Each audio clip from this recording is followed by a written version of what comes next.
Welcome to Facts TV News, where everything is true. Reggae Boy clarifies video showing him being detained by cops. Reggae Boy Javon Watson has released a video clarifying an incident in which he was seen being taken into custody by the police. A video released on social media on Friday showed Watson being put into a police vehicle in Maypen, Clarendon. The video had a caption suggesting that the footballer was found with an illegal firearm in a bag he had. But Watson, in a social media video seen yesterday, said that there were a lot of speculations, but nothing was in his bag. Nothing never in my bag. Police officer them just see the bag and say, they might take me in for some questioning, Watson said in the video. But right there and then, a whole heap of crowd did come, and them never want the misunderstanding, so them put me in a van. He said he thought the police were just doing their job and he went into the police vehicle willingly. So at the end of the day, I just saw it go, cause you know I them work them I do, and them see something and them feel like them want to make it, I take them I take and protect we, you see me? So peace officers, them bless up yourself, you know how it go, he said in the video at the end. Following the release of the video on Friday, police had denied that Watson was arrested. The commanding officer for the Clarendon Police Division, Senior Superintendent Glenford Miller, told reporters that the video was edited to make it seem Watson was arrested. He was searched and released. Nothing was found on him, SSP Miller stated. Entertainer among two shot dead in St Ann. 2 men were shot dead over 2 days in St Ann in cases that are being investigated by the police. The deceased have been identified as Omario Archer, 21, of Steertown, St Ann, and aspirant Trelawney dancehall artist, 27-year-old Demario Peinado, otherwise called Turkey, and whose stage name is Crown Boss. In the first incident on Friday, residents discovered Archer's bullet-riddled body along a path in his community shortly after 9 a.m. The police were called and the body removed. Then on Saturday, Count Boss' body was discovered with several bullet wounds at premises in Claremont, St Ann. It is reported that Count Boss had checked into a motel in Claremont on Friday night. The following morning, his body was discovered with several gunshot wounds. Count Boss hailed from Spicy Hill in Trelawney. He is best known for his 2020 collaboration with St Ann dancehall artist Revelante, titled Monique and Don. One of his producers, Tevin Richards, of YGF Records, told reporters on Saturday night that he was saddened by the artist's passing. It's a sad moment when someone leaves us and we just won't see them again. I just have to say rest in peace, Crown Boss, Richards stated. Richards said he has quite a few unreleased tracks done by Crown Boss that he will be seeking to pass on to the artist's family. Family of guard killed in road accident demands justice. The family of Ambrose Service, the popular St. James security guard, who was killed after being struck by a vehicle as he attempted to cross the road in Court Garden, St. James on February 20, is demanding justice over his death. The family members, several of whom traveled from the United States for Service's funeral, told reporters that they are not satisfied with the police report about the accident and are unhappy with the slow pace of the investigation. Service's mother, Finetta Service, said her son, who celebrated his 59th birthday on January 9, did not deserve to die in a manner in which he did. She said her son, who is affectionately called Junior, was a breadwinner for his 3 children. Junior is my favorite son.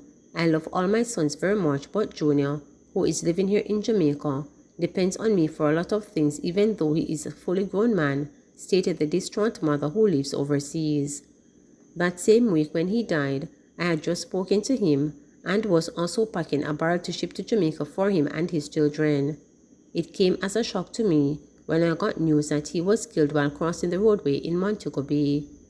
The weeping mother told reporters that her son was of good health, very sober, and as far as she knew, he was capable of crossing the road in a proper manner. I learned that he was crossing the roadway at a pedestrian crossing while the lights were on red facing the traffic. So this would mean that he expected all vehicles to stop. But we heard that some female drivers sped off from the stoplight, drive down the roadway and run over him, Finetta stated. I can't believe that my son will be buried without closure to his death. Stephen, the younger brother of the deceased, told reporters that Ambrose was a very fun-loving, jovial, kind, and caring individual who always looks out for his family, friends, and others around him. My brother is one of the best person you could ever find. He was very hardworking, and in fact, at the time of his death, he was employed to the Discount Lumber and Hardware as a forklift driver and also to Pinehurst Villa in Coral Gardens as a security guard, Stephen stated. We were told that he had just left the villa and had gone across to Harvey Beach to purchase food, and while on his way back, he was in the process of crossing the roadway, and this was shortly after 8 p.m. when he was struck down. He continued, since his death, we have not heard anything substantial about the investigation, or even if the woman who was driving the vehicle was warned for prosecution. All we have been getting is a runaround from the investigating officer at the Coral Gardens police station. We want justice for our brother. When one stands on the outside and listens to the Jamaica Constabulary Force, you would believe that they are actually doing a perfect job. But when you actually have to deal with them, that's when you discover that there are so many flaws in the Jamaica justice system. The family is also making an appeal to anyone who witnessed the accident to contact the police. When contacted, a police officer at the St. James Traffic Department told reporters that he was not in the position of any update, but said the accident was under investigation. To be frank, I know of the accident, but as to make a comment on the nature of the investigation, I am not able to do so, and I also cannot confirm if the female driver was prosecuted or warned for prosecution, the officer stated. The police reported that about 8:15 p.m. on Saturday, February 20th, service was attempting to cross a section of the highway in the vicinity of the Harvey Beach in Montego Bay when he was struck by a vehicle driven by a female motorist. He died on the spot. Service was buried yesterday in the family plot in Point District, St. James. Up to late Friday morning, there had been 107 road fatalities since the start of the year, a 13% year-on-year increase. Pedestrians have accounted for 24% of those killed on the roadways since January. 20-year-old arrested after gun found in waste.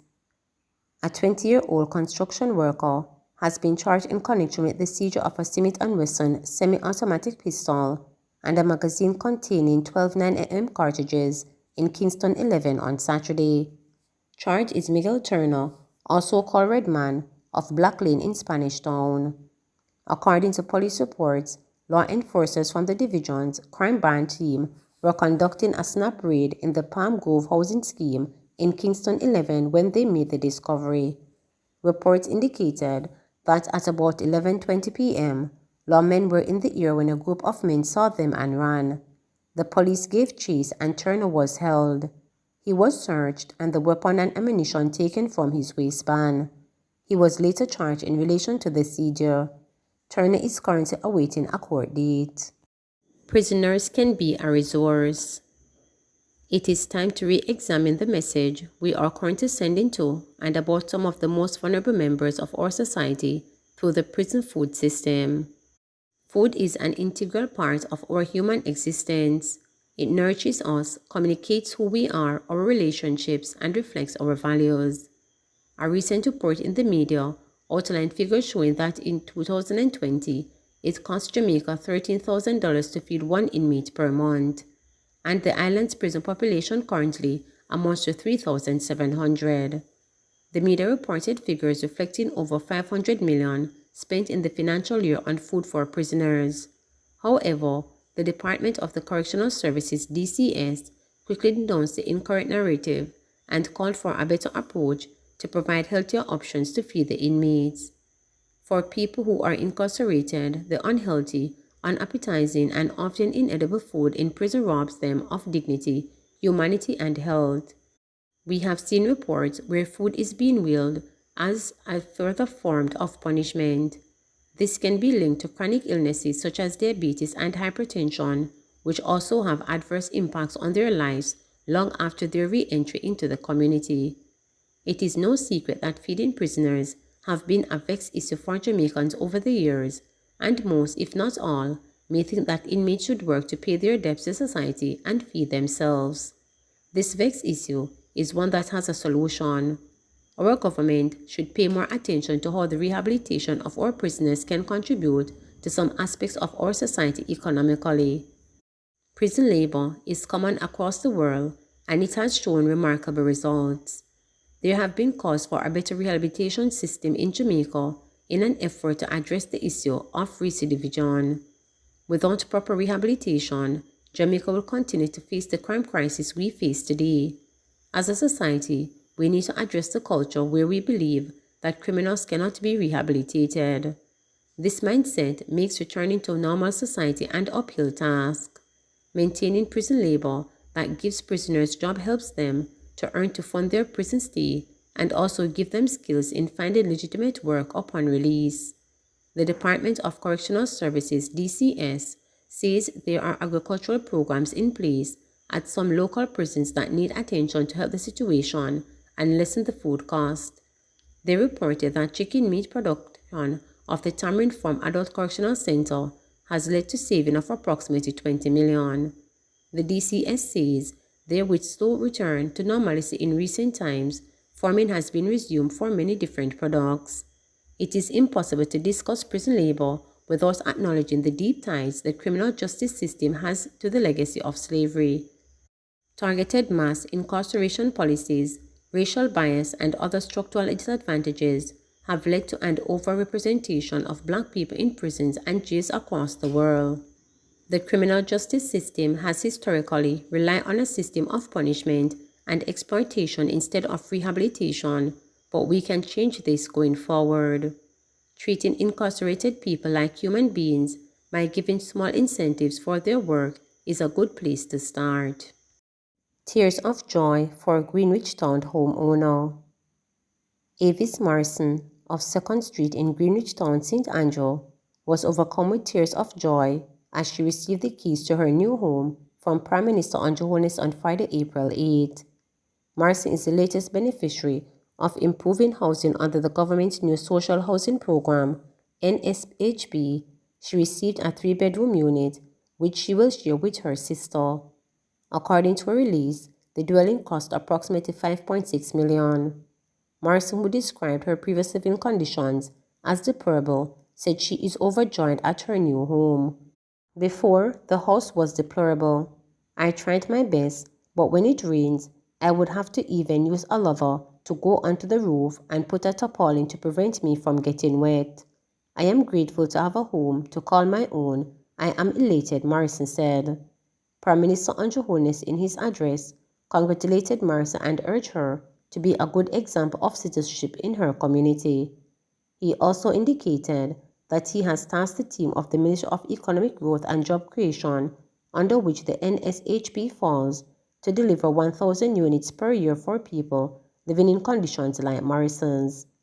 The Prime Minister noted that the idea between the NSHB is to provide hope of access to quality housing for Jamaicans living in less than ideal situations.